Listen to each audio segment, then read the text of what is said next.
Mga kaabante, naaalala nyo ba si Kuya na mukhang galit sa mundo at pinagdiskitahan ang mga nakaparadang sasakyan sa lansangan sa Maynila? Sa video na ipinakita natin dito sa teletabloid, si Kuyang may tantrums, pinagsusuntok at pinagsisipa ang mga nadaanan niyang sasakyan. Pero ang tantrums ni Kuya may part 2 pa.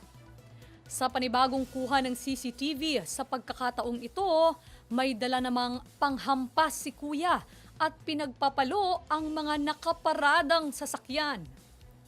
Kabilang sa nasampulan ng pamalo ni Kuya ang nakaparadang motorsiklo at tricycle. Ayon sa netizens, dapat hulihin na ng barangay ang kelot dahil sa perwisyong idinudulot nito. Ayon naman sa iba, mukhang may galit ito sa mga sasakyang iligal na nakaparada sa lansangan.